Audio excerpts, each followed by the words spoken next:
Hey everybody, welcome in and back to Sad Times. It's been, I believe 2 weeks, no, 3 weeks since our last one. Had a trip to Alaska, and there's been lots of travels and everything. But anyway, welcome back in. For those of you who have never watched the show, just give you a little explanation. It is called Sad Times. I bring on somebody every week. And we do talk to that person about what it's like when they're sad, experiences they've had when they were sad, how they acted, how they reacted. I think it's really important that people talk more about this stuff. I know that I'm sad a lot of the time, and I don't know how I come off, and I also don't know how I'm affecting other people. So I think if we could all talk about when we were sad, we'll all feel a little less alone, and we'll maybe just be a bit more empathetic. So that's kind of the show. Today I'm very excited about my guest. It is the great John Dooley. Hey, John. Hello. How you doing, buddy? I'm doing good. How long have we known each other now? 18 and a half years-ish? 18 and a half. We met in the spring of 2001. 2001. Yeah. First time I met you, John, I was in the green room, what we called the green room in the comm building, and I was checking the cast list for Gross Indecency, the show that we were in together, and my name was on there, and I was freaking out, and you came in, and you were hammered. Yeah. And you gave me a hug, and I was like, who's that guy? Because your name was on the cast Yeah. list. And that's how I met John Dooley. Yeah. I want to ask you, before we get into it, I want to ask you a serious question. You and I are both really big Cubs fans. Mm-hmm. We've bonded over that over the years. Do you remember what was in 2015 when we were at the Goose Island and we sat there and watched that fucking no-hitter? Yeah. That was Cole Hamels. Yeah, it was Cole Hamels against Jake Arrieta, and then after that, Arrieta was lights out. Yeah. Gave up that home run to Ryan Howard. Anyway, what has made you the saddest as a Cubs fan? Well, I mean, I think 2003 was it. I mean, that was when people call it like the Bartman game or whatever. There were other things that went into it, but honest to goodness, I didn't know what to do. My dad called me. You know, I had just stopped drinking recently. He called me. That's true, yeah. And he was like, he's like, don't do anything stupid. Don't do anything dumb. There's another game. There's a game 7. Don't do anything stupid. And then I just remember going outside. I called my buddy Pat. You've met Pat Yeah, before. I know Pat, Yeah, sure. he was at the wedding, too. Yeah. And I called Pat, and we were on the phone for 20 minutes. No joke. We're on the phone for 20. We didn't say anything. It was just 20 minutes. We're like, yeah, I don't know. I don't know. Yeah, that was the whole conversation. And you sent me a text either the next day or the day of Game 7 saying, when they were up 3-1 on the Marlins, you had told me, oh my God, we're going to do it. And you sent a text saying, I'm sorry I said that. I didn't mean it. I called every one of my closest Cub friends. You were one of them, and I left, and Al Chepsky's too. I left a message on his machine that said, I was singing, it's beginning to look a lot like Christmas. And I did it to like 6 different people. And then I had to call them all back and say that I was sorry. Yeah. Thinking that if I did that, then somehow they'd win Game 7. Yeah. Because now I apologize to the sports gods. Yeah. You know. Well, that's what we call in the OCD land that I live in. That is called magical thinking. Yeah. And magical thinking is a hell of a thing. I do it every day, all day, but it's really can get a grip on you, especially things like sports. Yeah. Which are so ingrained in us since we were kids. Which you grew up around Chicago, is that right? Yeah, I grew up in Vernon Hills, Illinois, which is a town where they built the mall first and the home second. Oh, the mall was first? Well, you got to get the jobs in there, John. Right, yeah. That's Claire's needs people working there. Exactly. Yeah. So, like, that was that kind of gives you a good vibe of, like, what the town was. But there's no, like, downtown Vernon Hills. No, downtown's the middle of the mall, right? Yeah, that's it, yeah. So, you are the youngest of 4, right? Yep. Okay. Yep. So, you have 2 older brothers and a sister, right? Yeah, I've got, my brothers are twins, and they're 4 years older than me, and I have a sister who's 2 years older than me. Your brothers look exactly alike. Yes. They are the epitome of identical twins. At your wedding, I was just like, they're the same person. So that was pretty crazy. So what were your parents like? My parents got married very young. Are they religious? Yes, they're very religious. Yeah. My mom was 16 and my dad was 19. When they got married? When they got married. Oh, wow. So my mom was pregnant And my mom had twins at 16. My mom she probably loves the fact that I'm saying all these things there. It's giving out all the dates for her. It's great. She looks fantastic. She's very young. She's, but no, my brothers when she was 16, my sister when she was 19, and she had me when she was 21. So there was 4 kids by the time she was 21 years old. Wow. And Jesus. And what was your dad doing for work? My dad worked at the post office. My dad worked the night shift at the post office, the big distribution center that was in Carroll Stream that moved, and some of them moved to Palatine. So there was one by Triton College right there that he worked in River Grove for a while. College. Yeah. So 1978 to Go 2000, Buccaneers. 2003, he did. 25 years, and the first 15 were nights. He did nights for 15 years doing a flat mail sorter. So the job that everybody talks about where Newman says and the mail keeps coming and it keeps coming, he was the guy hitting the buttons to put them to different zip codes and make sure that everything got to where it was supposed to. And then he would load the trucks. I mean, he was just, that's what he would do. He'd work 60 hours a week and he, did it, But it was a grind on him. I remember when I met your dad, he asked where I was from. I said, Monticello, Illinois. He sat there for a second. He said, 618. Yeah. Because 61856 is our zip code. I was like, that's amazing. Yeah. Now, what did your dad do to you said he worked 60 hours a week? Yeah. Wow. He would do that quite a bit. So 6 days a week he'd work, 10-hour days. And what would he do to unwind? He would watch sports or he would work on the house. He didn't have a ton. He had old friends from high school that he would hang out, but he wasn't a big neighborhood friend guy. No. And we talked about this a little bit earlier, but he got sober when I was 2 years old. Uh-huh. And I think because everybody in the neighborhood, you think about the neighborhood you live in, all the guys getting together and shooting the shit and drinking beers. He didn't want to be around that. He was all right, I got to do this on my own. I got to make sure. So he kind of isolated himself a little bit. When you say on your own, did he do the 12-step? Yeah. He did. Yeah, okay. Yeah. What made him get sober? Oh, my mom was going to leave him. My mom was going to take off. So the night I was born, man, I hope my parents aren't seeing this. But the night I was born, oh, man. So how do I word this? Well, I don't know. There were some things that took place. Okay. My dad made some bad decisions, and that was one of the things that was the end of the road. It's funny when my dad tells the story. It's if you hear it, you're oh, that's it. Yeah, that was it. He had that one last moment, and then he gets sober. But no, he went out for another year, and we were living with my grandparents at the time, and my mom was I can't do this anymore. Either you got to get your shit together, or I'm out of here. And so he was all right. And they were about to let him go from the post office. We're you got to shoot 2 people to get fired from the post office. You right. can't. Yeah. You get one. The union helps you. Puts you on probation for a little bit. You got to get the second person down, and then they fire you. So he, when that happened, he told me the story of that recently about how his union rep essentially saved his job, and and he decided to start going to meetings and get his stuff together, and then he put it together. But once he did, everything was very regimented. Doing a 12-step program, we'll get to me a little bit. Oh yeah, we'll get to you, buddy. But some people react different ways to going into it, and some people take it and they find new spirituality, and it's a very open experience for them, and it's very positive. And then there's some people, because there's a regimented way that you can go about it as well. And my dad, he was it was almost like he was trying to make up for lost time. Yeah. And it was you got to follow the rules, you got to do this, you got to do that, make sure. And it was just he was very angry and working the night shift, screwing with his sleep, doing all the work that he was doing. Little kids running around the house. He's not a kids guy. Yeah. He was just angry for my entire childhood. I mean, my entire childhood. When you say angry, does it mean he wasn't approachable, or he was yelling, or he was not approachable. So it was the regular stuff you think about when you got to get a form signed for school or whatever.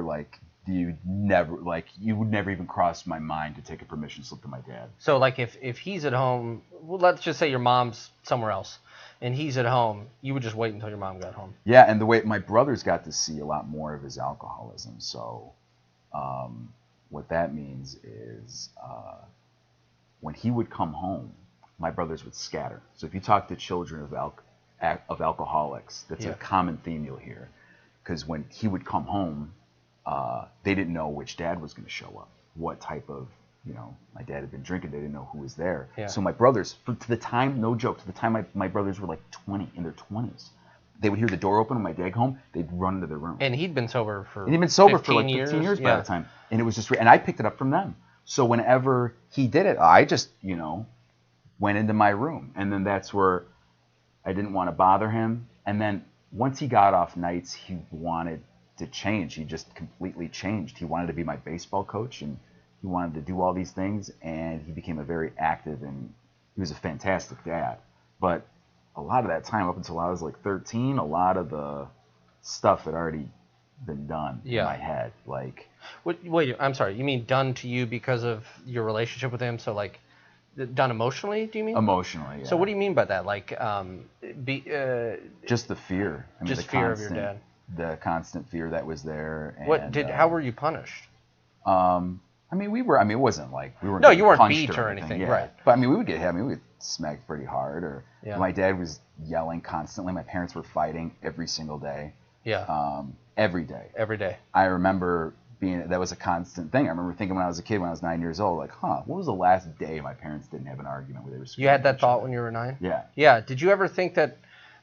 Did you ever think it was your fault that they were fighting? That's strange.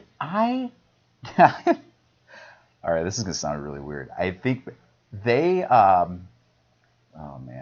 they really were focused on their own problems growing up. Yeah, well, yeah, because they were growing up too. Yeah, they were growing up also. Yeah. Now I look back and now I kind of feel like a dick for like how I reacted to it when I was a teenager. I'm like, man, like, you remember me well, you almost remember me when I was 19. I mean, could you imagine me being a dad at 19? Fuck no. Yeah.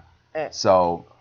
Michael Cole says, boy, it's great to hear Dooley's voice. Oh, hell yeah, it is, isn't it? That's good. Hey, Mike Cole. Hey, Mike. And Parks and Rec 90 says, hello. Hello. Hey, I know you.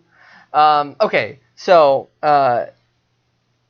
shoot, what were you saying? Oh, I knew you around 19. Yeah. Not prepared. We're going to tell some stories about that in a minute, but, yeah, so... if I had a kid when I was 19, or fathered a kid that was born when I was 19, that kid would be 18 right now, which is insane. Yeah. Because I can barely put my pants on in the morning, and I can't keep after a kid. Yeah. You know what I mean? I just can't. You should have seen me trying to put up these light poles. It was just a mess. You'll find a way, though. Like, that's the weird thing. Well, yeah, because it's necessity. Like, yeah, it's like that, or there is no other choice, right? Yeah. So your parents fought a lot, but it was mainly based on your dad and finances and two ships passing in the night. Think about it. When one's wearing, there's maybe some people watching us where they're in a relationship where one person works mainly during the day and one person works mainly at night. Mm-hmm. And communication breakdown happens all the time. Like, why didn't you pick up this person from practice, or blah, blah, blah, or why didn't you pick up the groceries? You said we talked about it 3 days ago, the last time we saw each other. Yeah. Because there are two ships passing in the night. So it was just a lot of like, so your mom was working days? Yeah, my mom was working during the day. Wow. Yeah. And so she was essentially putting in the same amount of time during the week, like 50 to 60 hours. Who took care of you guys? So we were, by the time I was like 5, we were done with the babysitter thing. They shoved me into kindergarten when I was 4. That was back in the day when you could do something like that. Yeah, my sister went in at 4. Because She's special. They interviewed me and they were like, what makes him different? And my dad's like, he knows all 50 states and capitals. I bet you that's true. You don't know any 4-year-olds who know that. And they're like, all right, well, we'll put him in this low class. And it was like 10 kids. And they only took 3 of those kids out of the 10 of us and put us in first grade. And they put the rest in what was called a transitional first grade. And so I then went to first grade. And one of my first memories of being like really getting into sadness was I got there the first day. I didn't know what to do. And I asked this kid, like, what are we supposed to do? And he said, you're supposed to get a worksheet. What are you, dumb or something? And this is a kid when I was, and I'm like 5 years old at the time. And I was like, I don't know. And I realized that I was like in the grade above. They were all working on stuff that they had learned in their kindergarten class, which was not going on in my kindergarten class. I vividly remember this. Yeah. And I was, from that moment, Kevin, I was behind. I had been behind in school. from kindergarten till the time I flipping graduated high school. I was always just a little bit behind. And do you think that was stemming from that one remark, or were you actually behind? I was actually behind. I should not have been put into kindergarten when I was 4 years old. But you knew all the states and capitals. I did, right. And I don't even know all the fucking capitals. I was an idiot savant, and I've had things, we've linked on this. You know, I have certain things that I obsessed on when I was younger, and then I just memorized those items. And we're very similar in that way. You've done it really well, like obscenely well with sports. I used to like read entertainment almanacs like for hours, because I would just be sitting in my room and I'd feel all gloomy, and I just wanted to. It was like 9, and I was like, what's the point of all this shit? Ooh, a People almanac, okay, you know. And so that's how I learned about the Oscars and all that stuff. You know, it was a way to escape into that. The tangible thing about facts is they're not going to move on you. You know what I mean? So I think that you get that too. So you're at home and you're learning all these things. Like just earlier tonight, you mentioned Tom Pagnazzi. The old Cardinals catcher. I bet Mike Cole knows who that is. Oh, yeah. And you remember things like that. But do you think that you did that as a way to kind of fight off like your own alienation, sadness, and things like that? So the big turning point for me in sports was Christmas 1986. My dad got a Super Bowl book that went through the entire Bears 1985 season. Yeah. And it had all the summaries of all the games, and then it showed all the teams in there, and it showed the whole box scores and of all the games that year, and then it showed like the league leaders. I have it somewhere at my house. That thing is like torn up. I just dissected that thing and would, based on the pictures in the book, because I wasn't proficient enough to read a book that was meant for like people in their 20s. Yeah.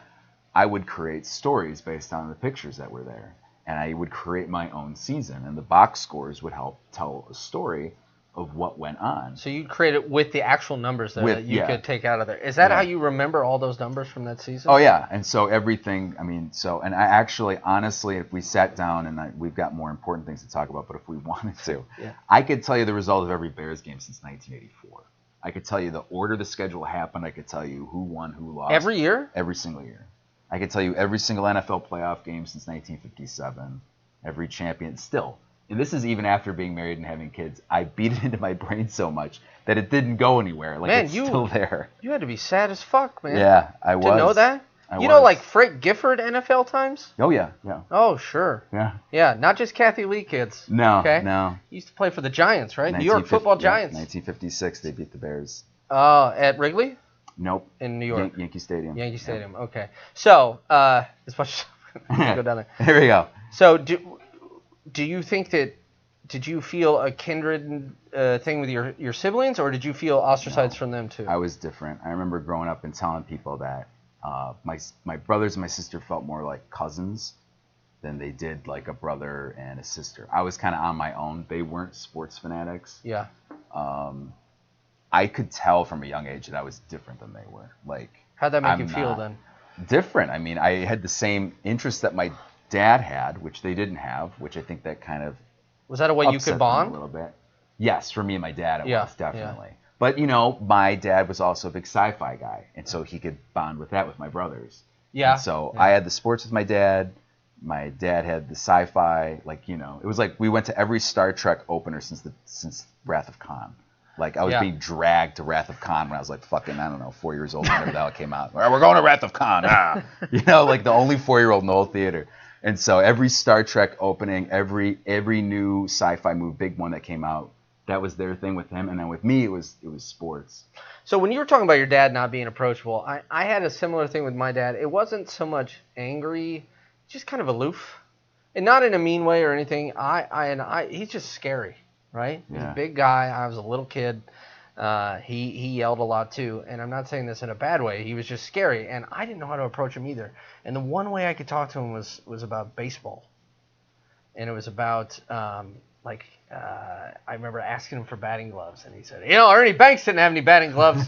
And he won that argument because I was like, oh, that's a good point, Dad. Yeah. So did you feel really sad that you couldn't talk to your dad about anything but maybe sports and I guess Star Trek? Yeah, a little bit. You know, that was kind of but you know, he would always want to give me life lessons in the car. So like he would want to share stuff with me. I was kind of afraid because of sometimes how he lashed back for me to share stuff with him. Flashback, what do you mean? Like if you said something wrong? Yeah. There was just an angry, and then like I said, a lot of it changed when he went off the night shift. I don't even think he realized, and my mom tells me this to this day, that I don't think he realized the effect that had on his body. He just, some people can do it and some people can't. Yeah.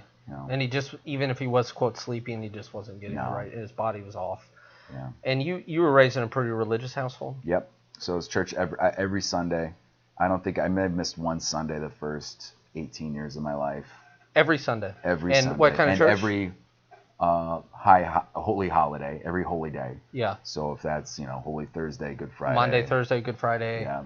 Palm Sunday. Well, Palm Sunday is Sunday.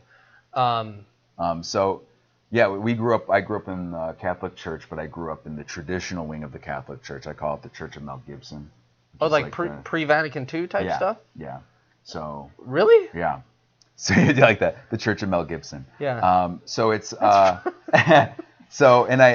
it was so the pre-changes that happened in the 60s. My grandfather was a very paranoid man, great guy, but he didn't like the changes that came through when they said you're going to do the Mass now in English. And there was still a subset of people that wanted to, go to the Mass in Latin. And so they found this little group in Lake Zurich was one of the few. They did a poll in 1984, and they asked, there was a Catholic census that went out. I got to find this article. But I believe in 1984, in the entire United States, there was only 20,000 people going to Latin services. So when I was going there in 84, I was one of 20,000. Very, very, very small group. And just now today, and this is less than it was, in the world there's over 1 billion Catholics. Now I know we're just talking about U.S., but still. Right, but 20,000 traditional Catholics were in. No, what I'm saying is such a small. Oh, right, small percentage of that. Mm-hmm. And so we were kind of ostracized as a group. So we had this small thing, and the church we went to wasn't even a part of the archdiocese. So it was on its own thing. So wait, I'm sorry. So did it not come down from the Pope? No, it was we had an ordained priest. So he had been ordained through an order that was, I believe, I forget which society it was through. There's different societies so it was legit. Okay. So it was a legit operation. But we had a priest who was born in Ireland, Father Quinn, and he was our guy. He was a great priest, and I never talk about it. Some people talk about their religious background, and sometimes it comes out in a negative way, or did this thing. There were a lot of really positive aspects that came from being raised in community. That environment. Yep.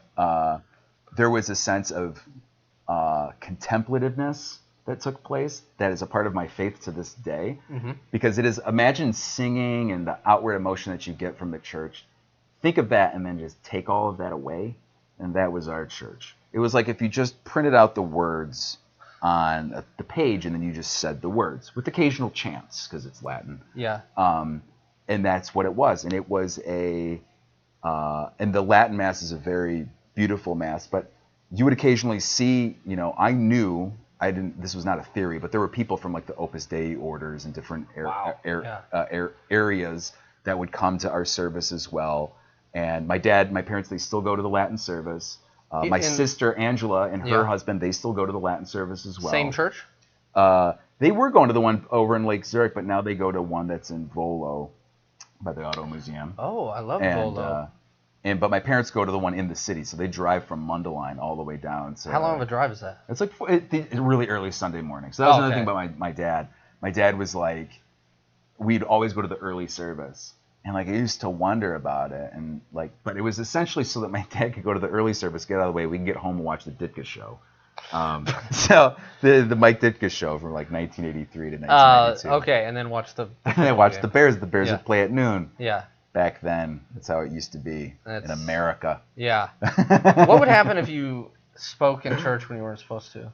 Oh yeah, I would get smacked. Yeah. Yeah. And so and it was was it mom, dad, 4 kids just in a line?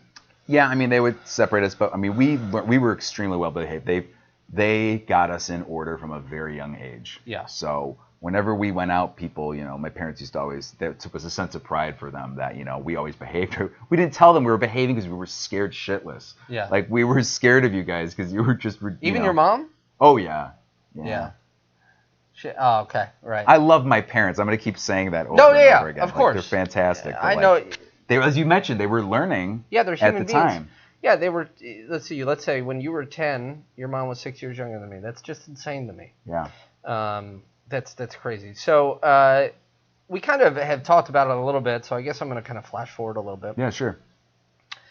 So we met in college, and I made the point that when I met you, it was a Saturday afternoon, I think, maybe 1, and you came wandering into that green room, and I think you had a beverage in your hand. Yeah. And you were hammered. Yeah. And then, obviously, I was in that show with you, with Mike Cole, with Nick, with 5 other guys, Damon, 4 other guys, and it was the best show I've still ever been in, called Gross Indecency.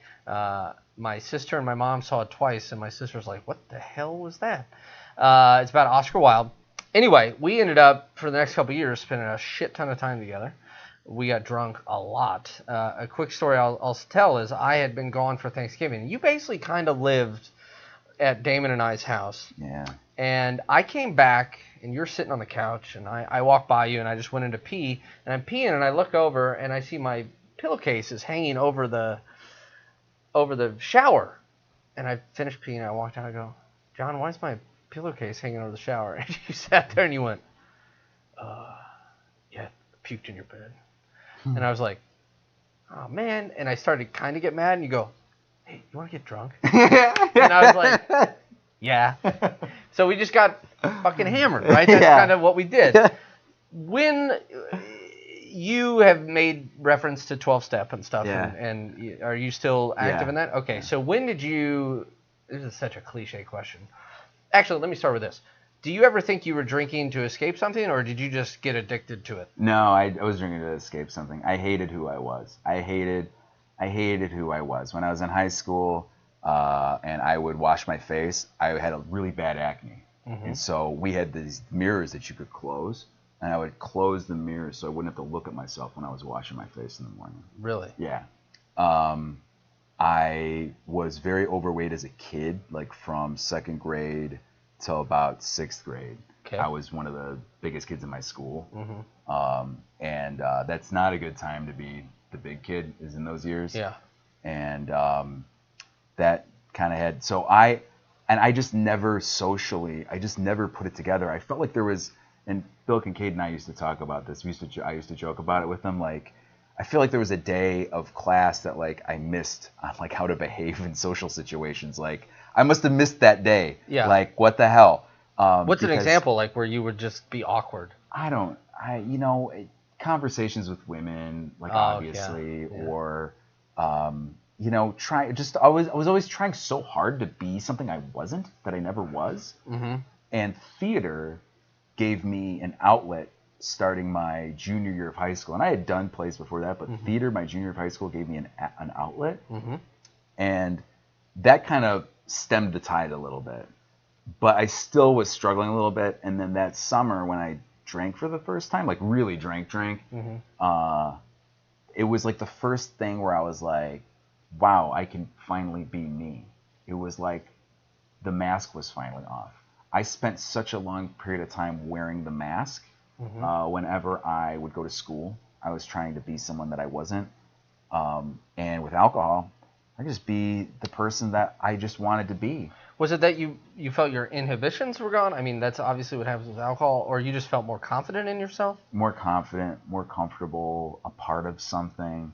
There was some... Did you feel you could talk to people easier? Yeah. It wasn't an awkward thing. It wasn't the thing where, when you drank, it's like you were at the day where you learned how to behave. Yeah. And you felt like, I can have a conversation with this person. Yeah. Was there a big relief in that? There was. And I remember I went through a bad breakup my senior year of high school, and my buddy, we were going to go to a party.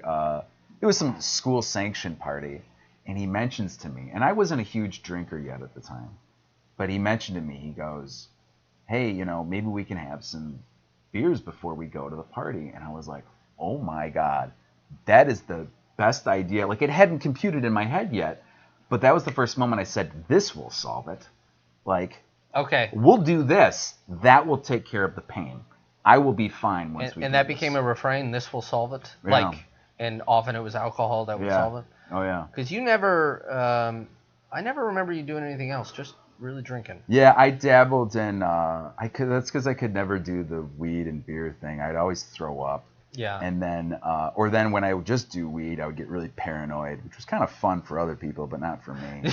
But then I got involved with like speed, and I started. I went on a binge, a speed, like it was almost like a Brady Bunch or the Michael J. Fox Family Ties. Yeah. I had like a 1 week where I was doing speed, and I got a lot clean. Yeah, sure. I cleaned a lot, and I watched a lot of the Weather Channel.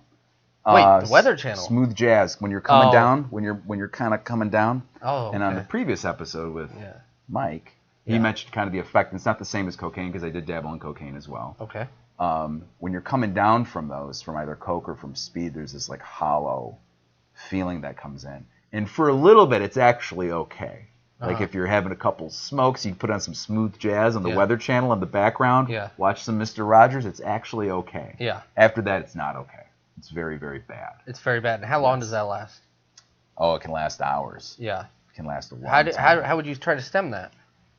I would try to get to sleep, but that was the thing. I didn't have other. That was when I drinking. I wish that was an option as well. Yeah. But I didn't. I didn't have. That's when I wished I was smoking weed because that would have helped cope with it. Yeah. But that really screwed me up, and then I crashed, and then that was it. And then like I learned my lesson from that, which is weird that I could learn my lesson from that, but and then not do it again, Yeah. but then not learn my lessons from like drinking. Well, were you not having the consequences from drinking the same type of consequences that was producing? Yeah. Well, no, probably I was. Yeah. But you were just able to ignore them more? Yeah. Yeah. I knew I had a problem when I was like 18. Really? My second year in Carbondale, I was aware that I had I was like, yeah, this is a problem. But you did you think I should stop, or you're just like, well, I just need to cut down a little bit. Like I just gotta get my. Weren't you saying to me earlier if I just do this today, yeah, that'll solve it? Yeah. If I just get through this today, if I just do this today, we'll just get through this today. We'll deal with everything tomorrow, and that'll be it. That'll be good.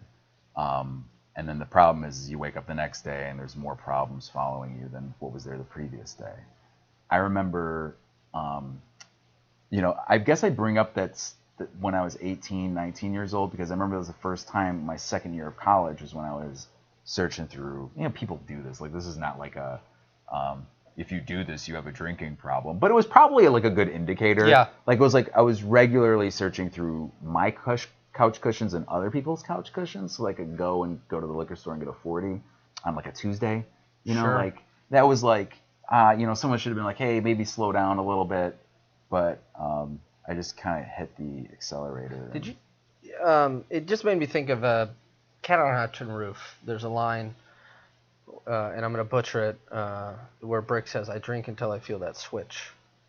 Was that ever anything? Was that your experience, or was it more like you drank until you felt like yourself? So, drinking was always. I like the idea of checking out. I like the idea of being like, we're done here. We're done. We're done, and we're off. We're sailing. Yeah. It's the concept of sailing we used to talk about. We're going to set sail. That's right, buddy. So, we're going to set sail. Yeah. And we're not coming back here. We'll come back when we come back. If we run into another island, we run into another island. The idea of just taking off and leaving all your worries behind. Yeah. That's what I started getting addicted to. And then that was a constant. Then I was constantly leaving shore. Yeah, you were like Tom Hanks in Castaway there for a while. Yeah. So I remember when you, and I might be remembering this wrong, my junior year, so your senior year, this is when we really hung out a lot. When I lived with Damon, you kind of lived with us. One time you went out drinking, and then the next day, I saw you again. You had bruises. Yeah. And you didn't remember where you got the bruises. Well, here's what happened: is you gave me $6. It was my birthday. I only gave you $6. You gave me $6 with specific instructions. That was all you had. Oh, okay. You gave me $6, and you said, Dooley, go to the liquor store. Why don't we each get a Mad Dog 2020, and we'll just sit on the outside and we'll just drink and outside of our apartment. Because it was still my birthday technically, and so I had drank the previous night to celebrate my birthday, but it was still my birthday, and I wanted to keep drinking. We had just gotten back from a rehearsal. I said sure, so I got in my car. I drove to Pix. Yeah. And I got there and I reached in my pocket and my ID wasn't there. And I'm like, oh my God, you've got to be kidding me. And so the guy there, of course, is like, I can't sell you without an ID. So I walked down to meet these buddies that I knew from my freshman year. I said, guys, you're not going to believe this, but it's my birthday. And I said the wrong thing, and I forgot my ID. They said, oh, Dooley, it's your birthday. So they grabbed me. They took me. They said, you're not buying anything. And so then they grabbed my stuff. This is like right around when cell phones just started. Yeah, I didn't have a cell phone. So I didn't have the best way to contact, and then I was gone. And then one of my biggest memories that I remember is from that night. That was at night. After that day, I said I'm gonna stop drinking, which wasn't the truth, but I was one of the first times I said it. That night, so the buddies I lived with, they had a guy who lived in the reserves. They were all actually in the reserves, and they would report sometimes to do their testing or whatever the hell it was. I don't know how that works, but it was a Monday morning. And so everything's quiet in Lewis Park, right? It's this apartment of 3 people. Yeah. And this guy comes down, and he's decked out in his military garb, right? He's ripped. And my buddies all went to sleep after getting me a stripper for a lap dance at 12:30 in the morning. They're punching my arm. That's where the bruises came from for my birthday. They go to bed at 3. It's 5:30, and this is where what it was turning into is that I would still be drinking at, up to 7, 8 o'clock. Yeah. And at 5:30, these guys come downstairs, and this one guy came downstairs, and he looked at me, and I had just been in their fridge, and I took out a box of wine and a bucket of fried chicken. And I had a box of Franzia right on my leg, and I had the bucket of chicken right here. And he looks at me. This dude's ripped, right? He's the guy, I don't know, he must bench like 300 pounds, right? And I got the fucking chicken right here. And I'm like looking at him. And he looked at me. I got crumbs all over my shirt. And he looks at me. And he looked at me, Kevin. He looked at me like, you're the biggest piece of shit I've seen in my life. And he goes, I remember him saying something like, are you having fun? I was like, oh yeah, and I said something like, just having some chicken. and he goes, all right, see you later. And then he left. And I remember thinking like, man, I'm a piece of shit. I put the chicken back. I put I was by myself. I drank. Everybody had passed out. This was in their apartment. In their apartment. Mm-hmm. And so I take off, and that was one of the few times that I remember because I prided myself in drinking and not blacking out, and that was one of the times that I don't remember getting home. And I remember seeing Nate Kincaid out on the dock at McLeod and being like, I can't do this anymore. That was the first time that I saw that. Okay. So I remember because your 21st birthday, you came to the green room. It was a school day. Yeah. And people hung out in the green room between classes, and you came in at about 11 a.m. and you had a bag. It was an athletic bag. Yeah, and you had a bunch of beers in it. You were just drinking beer in the green room. I was with Goforth the night before. We went to Pix, and he said, what are you going to do for your 21st birthday? I said, I'm going to do the most trash thing I can think of, and that's get a cube of Red Dog. Oh, it was Red Dog? Okay. A cube of Red Dog, a pack of Marlboro Reds, and I'm going to put it on my credit card. And the lady looked at me when I did, like, why are you doing this? I'm like, it's just something I got to do for my 21st. But I had just, drawn it up on my mind. So, and then when that guy said that to you, you saw Nate, and you said, I got this. What type of shame were you feeling? Pretty high. Yeah. I was given a lot of money. This is another side thing. I was given a lot of money with the idea that the money would easily last me the year. I was given, I believe it was like $5,000. Oh, okay. And I was renting a room for like $100 a month at the time. That woman's place. The Psycho. That place was intense. When David and I went over there one night when you were at our place, she had left a note for the robber. Yeah. And we went in there, and of course ESPN was still on blaring. Yeah. Even though you were at our house. Anyway, go ahead. Yeah. And so I had drank all that, and I wish I could say, it would be easier to spend it if I was doing drugs, but it's tough to be. Carbondale does not cost a lot of money, for those of you that aren't aware. It's a town that it's very cheap to live in. And I had spent it by mid-October. It took me a month and a half. You spent $5,000 in a month and a half? Yeah. And I was out, and I had no money. So that day, I remember going to the ATM.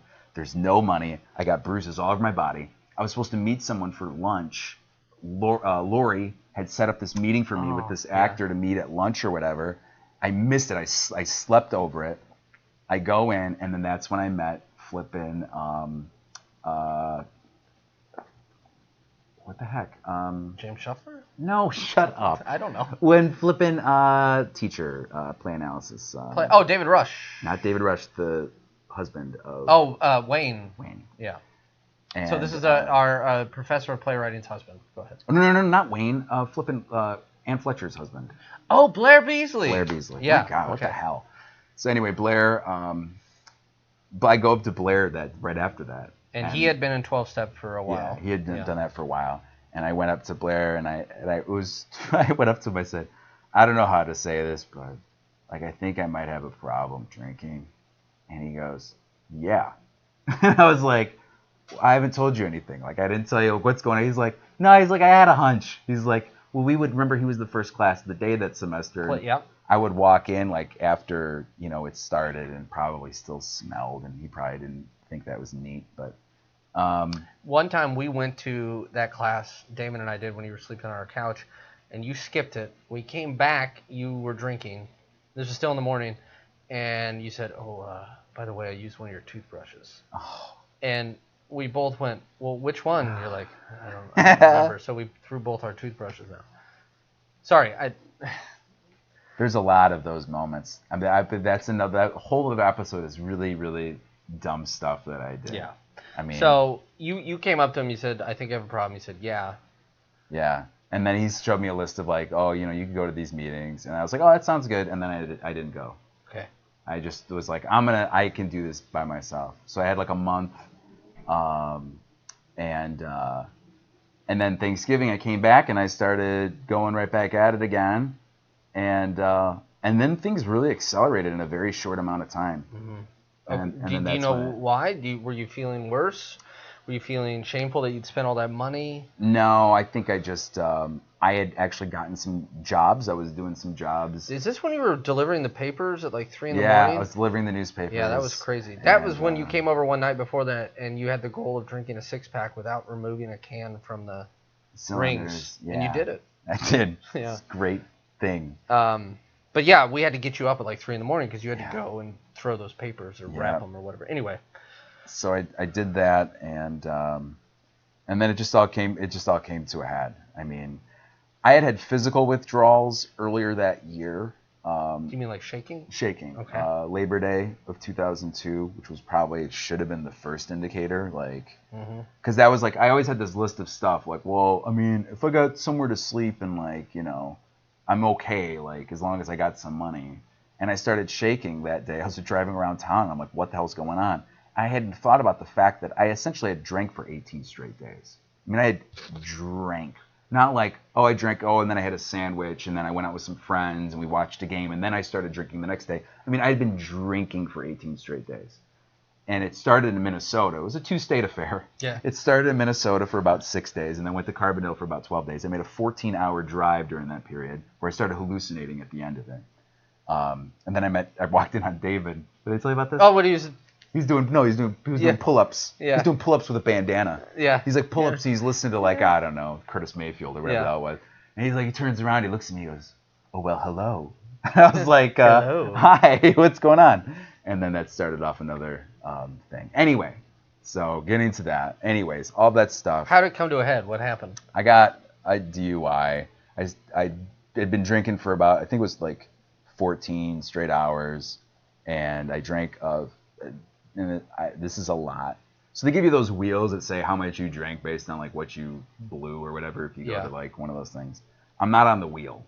Like that day is not on the wheel. That you can't get it on the wheel. It's off the wheel. Yeah, it's off the wheel. Okay. I drank a fifth of gin and 12 bottles of beer. So that's something that happened. So that was what was like at the end. Like at the end, that's how much I could take in. Now, it was over a long period of time. It's like I did it in 4 hours, but still, over a 14-hour span. I drove in a hailstorm and rear-ended a guy at like the busiest intersection in town, and the guy came up to me. I was like, license and registration, and I was like, I literally had an empty bottle of gin in the passenger seat. It was like sitting there. I like, looked at him. He's shining the light, and I'm like, Do you see that, like, there's an empty bottle of gin? Like, just let's not do this. Just get me out of here. Like, this is a waste Was there of a time. relief at all? The second they clicked the cups, I was done.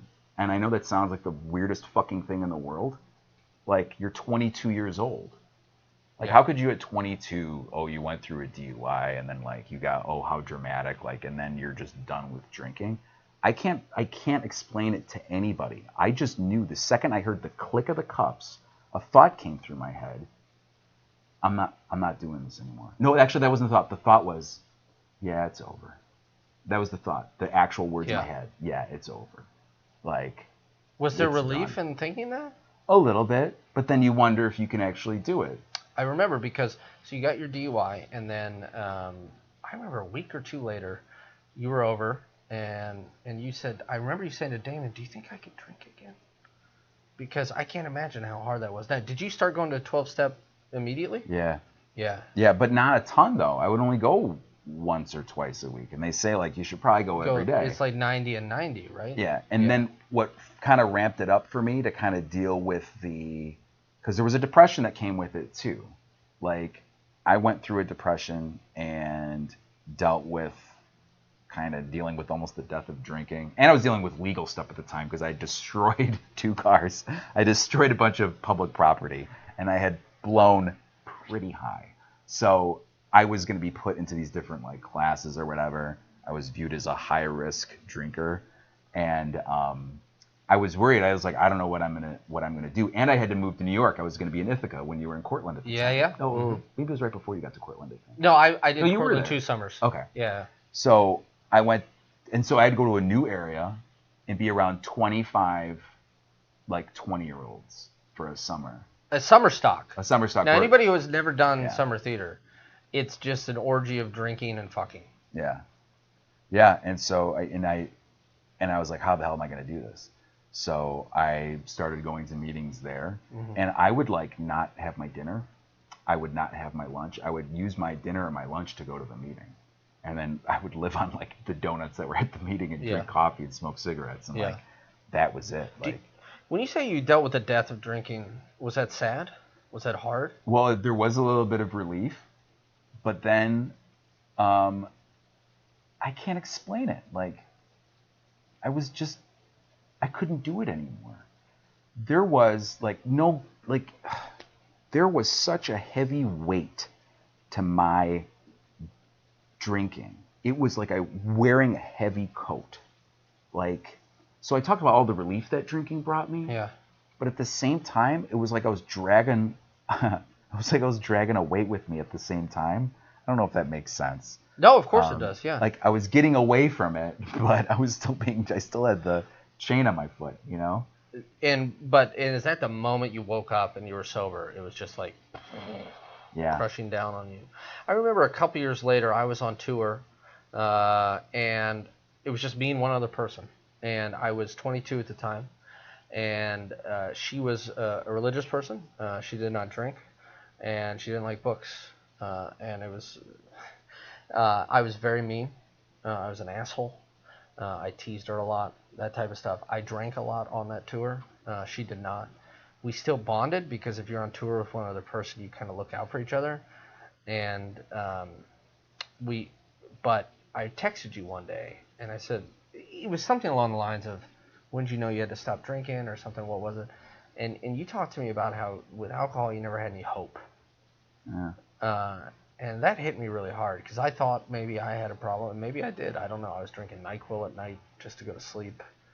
I was so fucking lonely, and I was so mean to that person. And we still talk every once in a while, but she was always sober, right? Of course. And she had broken her neck in an accident. Totally fine. She could still walk and everything, but she would get pain every once in a while, so she'd take like a half a Vicodin. But since she never did any drugs or drank or anything, she'd get really loopy. Yeah. And one day I'm driving, you do all the driving, we drive about 10 hours a day driving, and she's got the Vicodin, and her head is literally doing this because she's like out of it, And she looks at me, she goes, I guess you're okay. And then she passed out. But I felt a similar, like, I'm in the same hotel rooms every night. I'm going to drink. I drank a lot of gin at that time, and then to go to sleep, I drink some NyQuil because that's what quote knocked me out. You know what I mean? Yeah. So I think it was similar, and that's when I reached out to you, and you said that thing about hope, and that made a lot of sense to me. Yeah. And I thought that was really poignant. Yeah. There was a definite like ability to like I don't know, breathe a little easier, but the 12-step program helped out a lot, clean a lot of the stuff that we talked about from my childhood that was kind of driving a lot of the fear. Okay, so like your acceptance of yourself. Yeah, and like being able to be okay with me. And at some point in that, I'd say about 5 years after getting sober, I remember I was sitting at a meeting and I was like, I feel like this is me. Because they used to always talk about, one thing they talk about going to those meetings, they talk about authenticity, like, to be authentic, what does that mean? Mm-hmm. And I used to hear that word and be like, damn, that sounds great. Wouldn't that be great to be authentic? Because I wasn't. I was wearing that mask that I was talking about earlier. So I could put the mask on, and then I talked about alcohol gave me the ability to kind of take it off. But then something screwy happened as I got older. When I got to 19, 20, 21, I learned how to drink with the mask on and the mask off, and with a different mask. And I could be whoever the hell you wanted me to be. Whatever you wanted me to be, I could be. Did that cause a different type of anxiety? Like now you're drinking a lot, but you're around people and you're like, I need to be this John. Yeah. I had different groups of friends I could play the different role that you wanted me to be. And it was at that point that the two places that I felt the most comfortable, and it got to the point where that was comfortable for me. Okay. That was my norm. Yeah. And the other norm was when I was on stage doing a show. Mm-hmm. So when I could be something else and play the role, mm-hmm. that was where my peace was. And anything else where you had to like see who I was or like talk to me, that was like, oh shit, like I can't deal with it. Yeah. So, and you've, since the night that they clicked, you have not had a drink, right? Right. It was February 15th, 2003, right? Yeah. That's amazing. Yeah. 16 years. Yeah. Wow. You're lasting longer than my parents' marriage. Yeah. Great job. So speaking of marriage, you had mentioned earlier you got married. Yes. You got married in 2007, right? Yeah. And you had 2 kids? Yeah. How long were you guys married? We were married from 2007 till we separated in August of 2013. And then the divorce, I think, was final in July of 14. I actually don't know the final divorce date. Because I always viewed the separation date as like, that was really the day. Yeah. August 3rd of 13. August 3rd of 13. Yeah. That was 13 days before I got back from India. Oh, crazy. Huh. So I talked to you a little bit after the separation and then through the divorce. But I know that you had other friends that you were talking to all the time. Yeah. And you leaned on them pretty hard. So my question for you is, what were you, did you feel responsible for the divorce? Did you feel angry? I'm sure you did. Yeah, I did feel responsible for the divorce. I wasn't the best dad that I could be. And what I mean by that is that, I just wasn't the best. I was a good dad. I'm very hard on myself, but no, you're a great dad. We weren't looking. That's how I felt at the time. So I'm talking like John, how he felt in 2013. Yeah. I look back on it now, and like honestly, we weren't right for each other. Like I can't explain. Like I used to wonder how could people get married and be with each other for a long time, have kids, and know that they weren't right for one another. Like. But you thought it was the right move. I thought it was. I thought it was the right thing. Did you feel like a failure with the divorce? Yeah, especially as a Catholic. Growing up as a Catholic, where divorce is like a no-no, especially in the traditional wing of the church. The Mel Gibson wing. Yeah, it was like a no-no, and I felt like a total failure. We had been raised that divorce is not an option. You just stick it out. You stick it out, and my ex just had it. She'd had enough of. What was she just dealing with it? What do you mean by dealing with it? I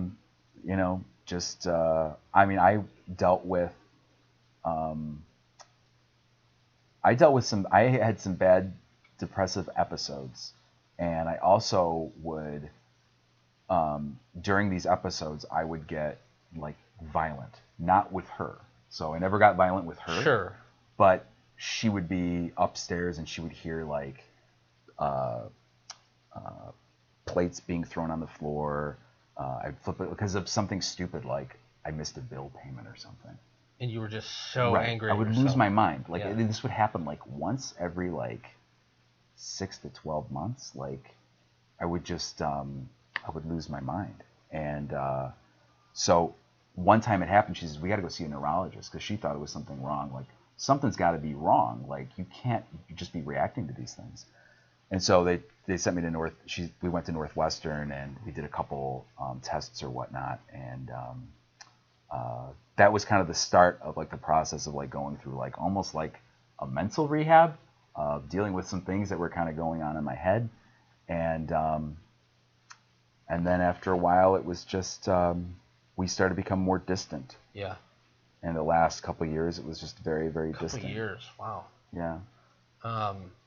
Did you go on any medication for depression? Yeah, I went on Lamictal because I actually had some simple partial seizures that I was dealing with. So I almost like a tic. Yeah. And then citalopram, which is a generic of another brand name. I can't remember what it was. Was it of an SSRI? Yeah, I can't remember. Okay. And I eventually, I'm no longer on those medications. I don't know what happened. I should probably go back. I don't have the tic like I used to have.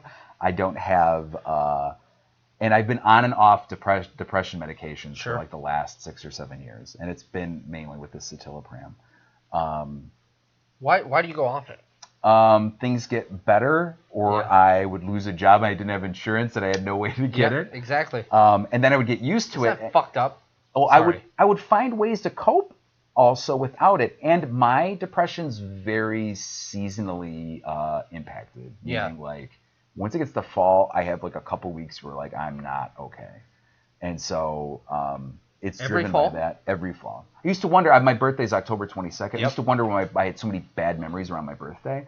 And then like 2 years ago, I was like, oh shit, you're getting depressed every flipping, the days are getting shorter right around your birthday. That's why it's such a negative memory. It's almost the you. same thing as what you were saying about your dad working nights. And like, even if you're saying to your body, yeah, this is what's happening, I'm going to sleep now, your body's like, nope.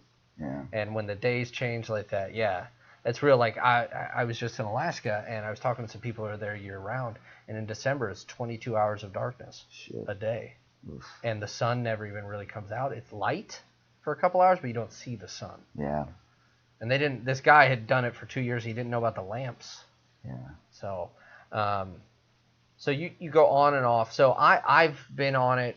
June 23rd actually was 2000 was the first time I ever went on meds. It was Paxil, and I went on and off it in the 2000s mainly because I had no insurance. You know, I had these genital warts. There it is. There it is. Yes. Genital warts. And Aldera is the name of the cream, and you're supposed to put it on 3 nights a week when you go to sleep, and then you have to wash it off in the morning because it's an acid and it's eating away at the wart. God. The problem was I was an actor. Yeah. I had no insurance. I was making $150 a week, and it was $200 some to fill it every time because I had no insurance. And so I would ration it, which you're not supposed to do because then it doesn't work because you have to do it repeatedly.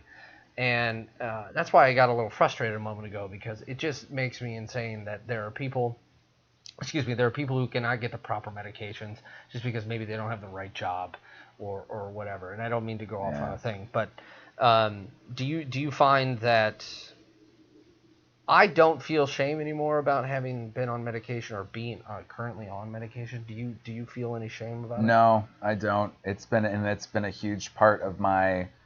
I was open about it in my recovery too. When I would talk with people, I'd be like, "Yeah, I see a therapist, and on top of these meetings, I see a therapist. Yeah. I'm on a medication. I have to do all these things to stay okay. It's like whatever it takes to make sure that like I'm all right, like that I'm decent. And that's not even a guarantee that things are going to be great. Yeah. It just means that it's not going to be total shit. Yeah, you know? Exactly. And recently, like, so I'm currently I'm not on a medication, which is not the norm, I'd say.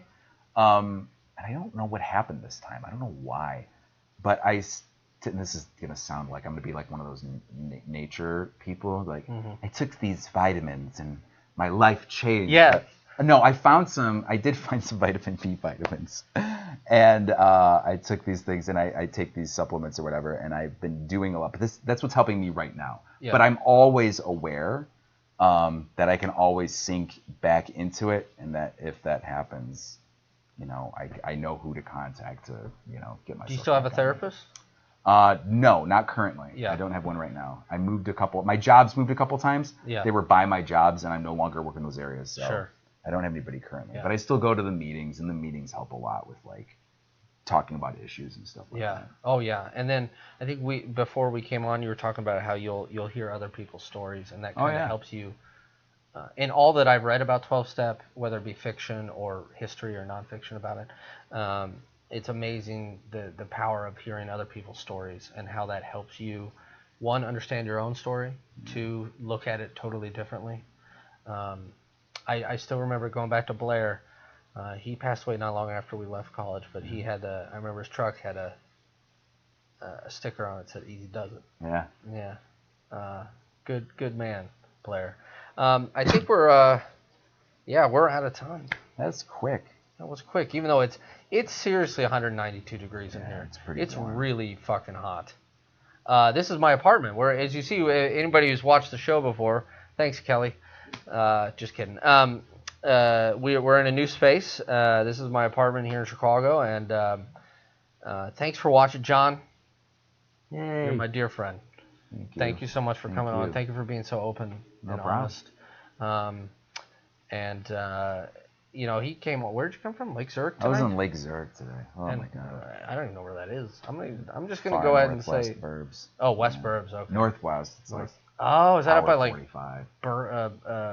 Barrington? Or is it is that. Not too far from there. Yeah. Yeah, that's where my grandparents used to live. Then they moved to Cary. Oh. Yeah. Anyway, nobody wants to hear that. So we have a Facebook group. What's the link to that? Just search Sad Times on Okay. Facebook. Thank you, We have Brent. a group and a page. Yes, a group. I didn't know those were different things. Okay, so we have a group and a page. So if you search Sad Times on Facebook, you can go ahead and join there. We are putting up old episodes on there. There's going to be some other Sad Times stuff coming, not just this Twitch show. So kind of pay attention to that, because we're going to do some other stuff with that. Obviously, next Thursday is July 4th, so we're not going to be here because America. But hopefully our next show will be July the 11th. It might be a remote show, but I'll keep you updated on that. Thank you so much. And just remember, at least I try to remember, I'm not alone in the pain and shit that I feel sometimes, and neither is anybody else. And I hope that you took some solace in the show. And John, thank you again so much for coming on and sharing. No problem. And we'll see you guys in 2 weeks on July 11th. Bye. Bye.